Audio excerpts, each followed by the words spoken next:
नमस्कार. गेली 25-26 वर्ष झाली मी माझ्या प्रायव्हेट प्रॅक्टिसमध्ये लहान मुलं, मोठी मुलं, त्यांचे आई-वडील यांच्याशी बोलतोय. हजारो लोकं, हजारो कुटुंबांशी आत्तापर्यंत संबंध आलेला आहे. एक गोष्ट जी अनेक पालक प्रश्न म्हणून माझ्यासमोर घेऊन येतात, म्हणजे काय मूल WhatsAppवर जास्त वेळ घालवतंय किंवा टीव्हीवरच जास्त वेळ घालवतंय. पूर्वी खेळायलाच फार वेळ जायचं किंवा अभ्यास करत नाही. अशा प्रकारच्या तक्रारी घेऊन जरी ते आले, तरी त्याचं मूलभूत कारण जर आपण शोधायचा प्रयत्न केला, की हे मूल असं का करतं आहे? तर एक जी वारंवार समोर येणारी गोष्ट आहे आणि ती बऱ्यापैकी वेदनादायक आहे. ती म्हणजे मुलं हे सगळं आपण आई-वडिलांसाठी करतो आहोत, अशा थाटामध्ये वागत असतात. म्हणजे एकंदरीतच शाळा, अभ्यास, व्यायाम करायला सांगितला तर व्यायाम, आई-वडिलांनी काही मानसिक स्वास्थ्यासाठी ध्यानधारणा करायला सांगितली, काही वाचायला सांगितलं तर ते, अगदी खाणं-पिणंसुद्धा.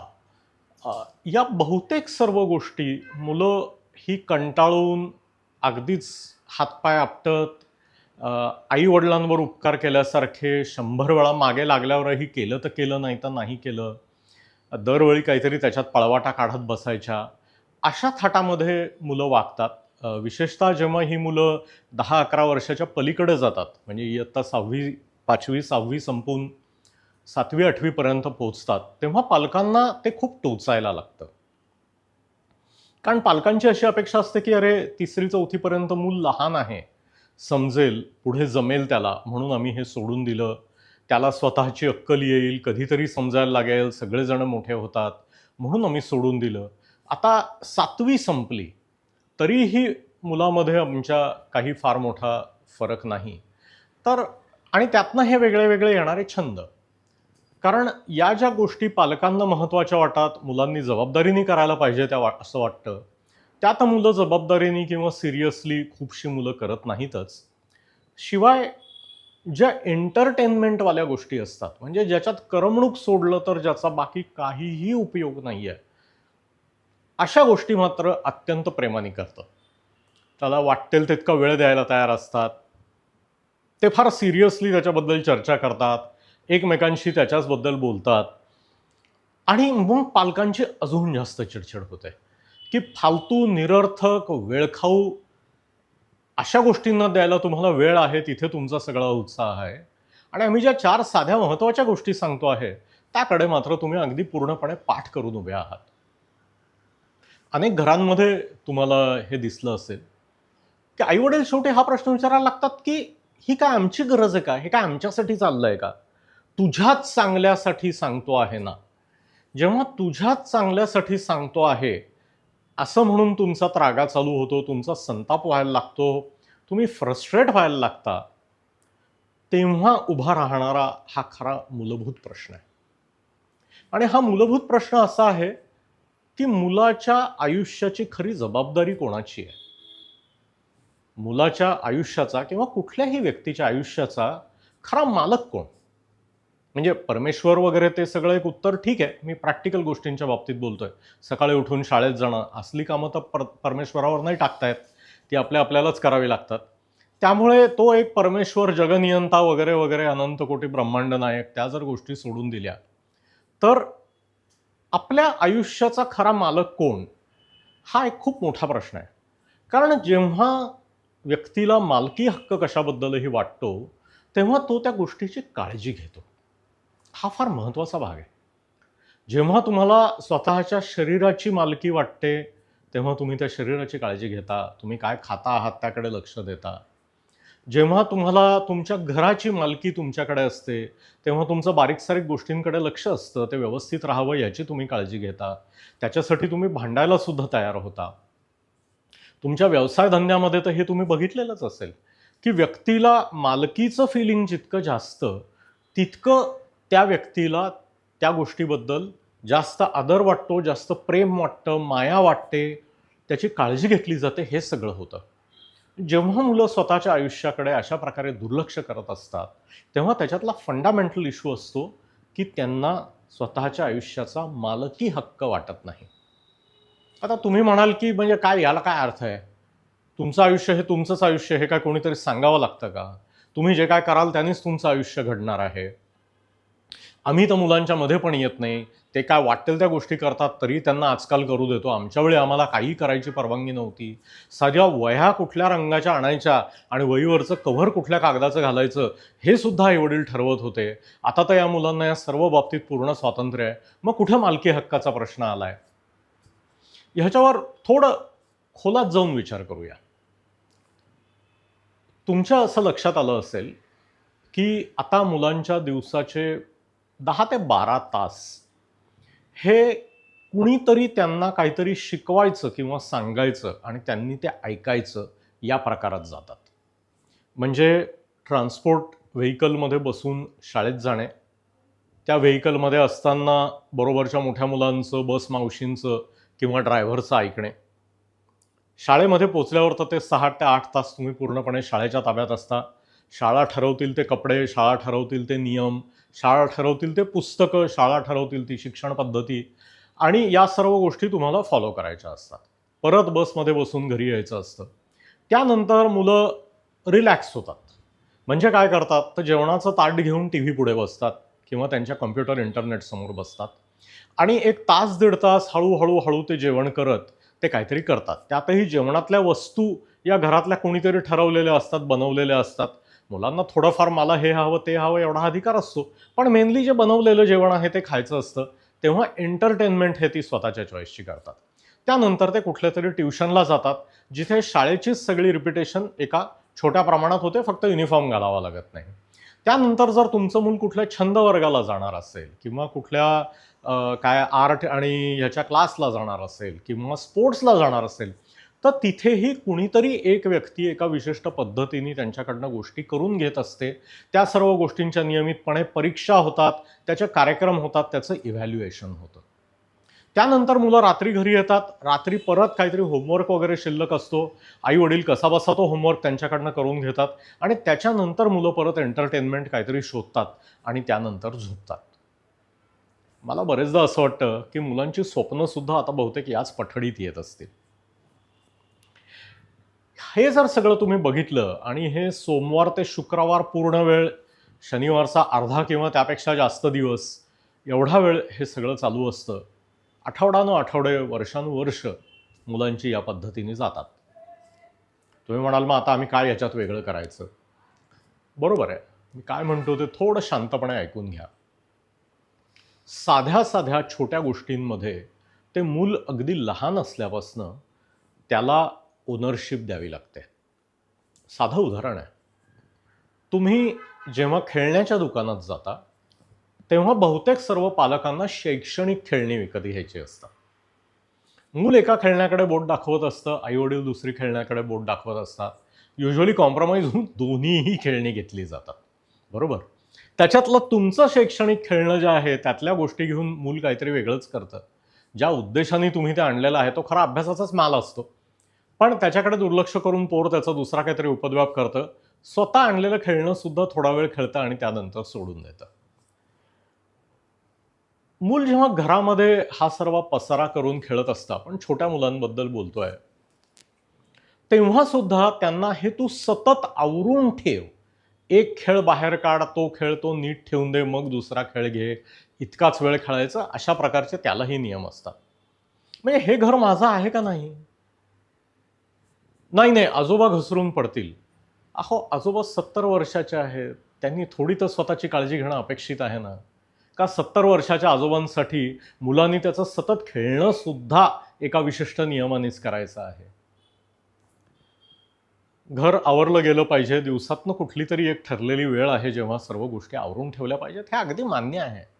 पण सतत घर शोरूमसारखं दिसलं पाहिजे. मुलांनी आवाज नाही केला पाहिजे. मुलांनी इथे बॉलच नाही खेळला पाहिजे. मुलांनी तिथे ढमुकच नाही केलं पाहिजे. इथे तमुकच नाही केलं पाहिजे. हे करायची एवढी एकच जागा. अशा प्रकारची शिस्तबद्धता मुलाला स्वतःच्या राहत्या घरामध्ये सुद्धा त्या प्रकारचा मोकळेपणा देत नाही. आता तुम्ही पुन्हा म्हणाल, की म्हणजे काय घराचा उकिरडा करून ठेवायचा का? तर तुमच्या त्या उकिरडा या शब्दातच याचं खरं गंमत आहे, की मूल घरात आहे, 2 मुलं घरामध्ये आहेत. त्यांचं सामान थोडं इकडे-तिकडे पडलेलं आहे. दिवसाच्या कुठल्यातरी एका ठरलेल्या वेळेस ते उचलून ठेवत आहेत. या त्यांच्या खेळायच्या वस्तू आहेत, अभ्यासाच्या वस्तू आहेत, त्यांचे कपडे आहेत, त्यांची बॅग आहे. त्यांच्यासाठी या महत्त्वाच्या गोष्टी आहेत. त्यांना उकिरडा म्हणणे, ह्याच्यात कितपत शहाणपण आहे? मुलाला स्वतःच्या घरात म्हणजे त्या ध्रुव बाळाच्या गोष्टीसारखं होतं, की त्याची स्वतःची रूम, त्याचा बेड म्हणून त्याला दिलेली जागा. आता रूम प्रत्येकाच्या घरात मुलांना वेगळी नसते. पण निदान मुलांचा बिछाना तरी मुलांना वेगळा दिलेला असतो. मुलांचं एक कपाट असतं, ज्याच्यात त्यांचे कपडे असतात, शाळेचा माल असतो, खेळणी असतात. ती सुद्धा एका विशिष्ट पद्धतीनेच ठेवली पाहिजे, याचा आग्रह धरला जातो. ते 10-10 वेळा तो विषय काढला जातो. त्याच्यावरनं भांडणं, मारामाऱ्या, तक्रारी, आरड्याओरडे, काही पोरं तर मार खाण्यापर्यंत जातात. इतक्या साध्या गोष्टीपासून ह्याची सुरुवात होते. मग मुलांनी कुठल्या विषयाचा अभ्यास करायचा आहे, याबद्दलही मुलाला स्वातंत्र्य नाही. उद्या ही परीक्षा आहे, तर तू आज तोच अभ्यास केला पाहिजे. मग ती इयत्ता 3रीची कुठलीतरी टिनपाट परीक्षा का असेना? पण मला हा विषय आवडतोय, तर मला हा जरा डिटेलमध्ये वाचायचा आहे किंवा या गोष्टी वाचायच्या आहेत किंवा हे पुस्तक आत्ता मी वाचून त्याच्या धड्यांचे प्रश्न सोडवायचे ठरवली आहेत. मला हा विषय जास्त आवडतो. मला नागरिकशास्त्र आवडतं. मला आत्ता मॅथ्स नाही करायचंय. तर नागरिकशास्त्र घेऊन कुठे जाणार आहेस? जेव्हा UPSC देशील तेव्हा बघू. आत्ता पहिल्यांदा इथं मॅथ्सचा अभ्यास कर, परीक्षा तोंडावर आली आहे. मॅथ्समधनं नोकऱ्या मिळतात. असं करून त्या प्रत्येक गोष्टीच्या बाबतीतली मुलांची ओनरशिप काढून घेतली जाते. लग्न समारंभाला जाताना मुलांनी कुठले कपडे घातले पाहिजेत. आता उघडं जाऊ नये, अगदी चड्डी बनियनवर जाऊ नये, हा सर्वमान्य रिवाज आहे, मान्य आहे. पण मग त्या आई-वडिलांच्या मॅचिंगला कपडे असले पाहिजेत, विशिष्ट प्रकारचेच असले पाहिजेत. त्यांनी त्या कार्टून फिगर्सचे चित्रविचित्र रंगाचे घेतलेले कपडे त्यांनी तिथे मुळीच घालायचे नाहीत. इथपासून ह्याची सुरुवात होते. तुम्ही लक्षात घ्या, की एकंदरीतच अगदी लहान असल्यापासनं मुलाचा जो स्वतःच्या आयुष्याचा अनुभव आहे, तो अशा प्रकारचा आहे, की कुणीतरी सांगेल त्याप्रमाणे मला वागायला लागणार आहे. त्यामुळे ते जिथे-जिथे चान्स मिळतो, तिथे-तिथे कमालीचा उपद्व्याप करून घेतात. म्हणजे एक म्हणजे एंटरटेनमेंट आणि दुसरं म्हणजे खाणं. ज्या 2 गोष्टींच्या बाबतीत आई-वडिलांना मॅक्सिमम त्रास होतो. मॅक्सिमम आई-वडिलांचे प्रश्न हे ज्या गोष्टींबद्दलचे असतात, ते मुलांना स्वातंत्र्य असलेल्या एरियाच्या बाबतीतले असतात. आणि तिथे मुलं त्या स्वातंत्र्याचं शक्य तितका उपद्व्याप करतात, ते वाढवायचा प्रयत्न करतात, बाकी कोणाला त्याच्यात हात घालू देत नाहीत आणि अजिबात ऐकत नाहीत. याच प्रकारे जेव्हा तुम्ही सांगता ते मी करतो आहे किंवा मला आवडत नसलं तरी आता ठीक आहे, काय सगळे करतायत, कटकट आहे, तर मी करतो आहे. या थाटात जेव्हा मुलं त्यांच्या 10वी-11वी पर्यंत पोहोचतात, विशेषतः 10वी पर्यंत, तेव्हा आता पुढे काय करायचं आहे, हा खूप मोठा प्रश्न आ वासून उभा राहतो. जवळ-जवळ 60 ते 70% मुलांना पुढे काय करायचं आहे, तुला खरंच काय आवडतं, याचं काही उत्तर नसतं. मला खूप पैसे कमवायचे आहेत किंवा मला बिझनेस करायचा आहे किंवा मला स्पोर्ट्स कार बनवायच्या आहेत किंवा मला काय अमुक एक सलून टाकायचं आहे किंवा मला मॉडेल बनायचं आहे किंवा मला पिक्चरमध्ये हिरोईन किंवा हिरो बनायचं आहे, अशी जर काही उत्तरं सोडली, तर मेजॉरिटी मुलं काहीही मनापासून उत्तर देत नाही. त्यामुळे इतर जण जे करता आहेत, आई-वडिलांनी जे सांगितलं आहे, त्याच रस्त्याला जातात, 11वी-12वीला त्याच परीक्षा देतात. त्याचा जो काय आउटकम असतो, त्या 2 वर्षाच्या प्रोसेसमध्ये अख्ख्या घरादाराचं जे काय अक्षरशः म्हणजे पिसं उपटली जातात, त्याचा तुमच्यापैकी अनेक जणांनी अनुभव घेतला आहे किंवा तुम्ही बघत असाल. ह्याचं मेनली कारण असं आहे, की हे माझं आहे, हे मी माझ्यासाठी करतो आहे. ही भावना कुठेही लहानपणापासून निर्माण झालेली नाहीये आणि ते तसंच चालू आहे. मला आवडत असलेली गोष्ट मी माझ्या पद्धतीने नेटाने करायची, त्याच्यात 10 उद्योग करून बघायचे, मला हवं त्या लोकांकडनं त्याच्यात थोडी मदत घ्यायची आणि ती गोष्ट धसाला लावायची. इथपर्यंत हे कधीच जात नाही. त्यामुळे ना मुलांना बॉलिवूड डान्सिंग किंवा फ्रीलान्स डान्सिंग हे जास्त आवडतं ट्रॅडिशनल डान्स फॉर्म्स करण्यापेक्षा. कारण तिथे पुन्हा शिस्त, नियम वगैरे सर्व गोष्टी आल्या. त्यामुळे मुलांना कधी-कधी ड्रम बडवायला जास्त आवडतं, पण हार्मोनियम वाजवायला जात नाहीत किंवा तबला वाजवायला जात नाहीत. तेही तालवाद्य, तबला आणि ड्रम्स हे दोन्ही सेम तालवाद्य असून. कारण त्यांना वाटतं, की मला ह्याच्यामध्ये थोडं जास्त स्वातंत्र्य आहे. याच्यामध्ये मला जास्त व्हेरिएशन करायला परवानगी आहे. ह्याच्यात मला माझ्या पद्धतीने काहीतरी करायला परवानगी आहे. या ज्या सर्व गोष्टी आहेत याबद्दल पालक म्हणून तुम्ही विचार केला पाहिजे. प्रत्येक गोष्टीमध्ये म्हणजे साधा खेळ सुद्धा मुलांनी कसा खेळायचा, कुठला खेळायचा, कशा प्रकारे खेळायचा, मग त्याच्यानंतर त्याच्यावर काहीतरी पालक 4 प्रश्न विचारणार, ह्याची गरज आहे का हो? प्रत्येक गोष्टीमध्ये पालक म्हणून नाक घालण्याची गरज आहे का? हा खेळ असाच खेळ. खेळाचे असले कुठले नियम असतात? त्या मुलासाठी आणलेला तो खेळ आहे. ते मूल स्वतःच्या पद्धतीने त्यात काहीतरी 4 गोष्टी करून बघत आहे. तर तो एका विशिष्ट पद्धतीनेच खेळला पाहिजे. त्याचा विशिष्ट स्कोअर करायचा सतत प्रयत्न केला पाहिजे. असं का? या गोष्टींचा तुम्ही थोडा शांतपणे विचार करा. हा बऱ्यापैकी खोल प्रश्न आहे. आई-वडिलांची मर्यादा कुठली? मुलाचं स्वतःचं कार्यक्षेत्र काय? काय वयाच्या मुलाला कुठल्या गोष्टीमध्ये किती मोकळं सोडायचं? हा फार मोठा गहन प्रश्न आहे आणि प्रत्येक घराच्या आर्थिक परिस्थितीनुसार, आई-वडिलांची ज्या प्रकारे वाढ झालेली आहे, त्यानुसार तुम्ही ज्या संस्कृतीमध्ये वाढता आहात, ज्या कल्चरमध्ये वाढता आहात, त्या कल्चरनुसार, तुमच्या देशानुसार ह्याची उत्तरं बदलत राहतात. पण एक गोष्ट ही अगदी युनिव्हर्सल आहे, सार्वकालीन आहे. ती म्हणजे जर मुलांना स्वतःच्या आयुष्याचं उत्तरदायित्व, स्वतःच्या आयुष्याची मालकी जर वाटली नाही, तर मालकी नसल्यामुळे जबाबदारी ते घेत नाहीत. जबाबदारी नसल्यामुळे वर्तणुकीचे विविध उद्योग होतात आणि त्यातनं सतत केओस होत राहतो. तर छोट्या-छोट्या एरियाज या मुलांना सेल्फ रूलसाठी देणे आणि त्याच्यामध्ये लुडबुड न करणे आणि तो जो सेल्फ रूलवाला एरिया आहे, तो मूल जसं मोठं होतंय त्याप्रमाणे तो वाढत जाणे, या खूप महत्त्वाच्या गोष्टी आहेत. तुमच्यापैकी ज्यांची मुलं मोठी आहेत, त्यांनी तर ह्याचा विचार कराच. पण ज्यांची मुलं लहान आहेत, त्यांनीही ह्याचा विचार करा, की आत्ता आपलं 3, 4, 5 वर्षाचं असलेलं मूल मी किती गोष्टींमध्ये त्याला ऑटोनॉमी देऊ शकतो.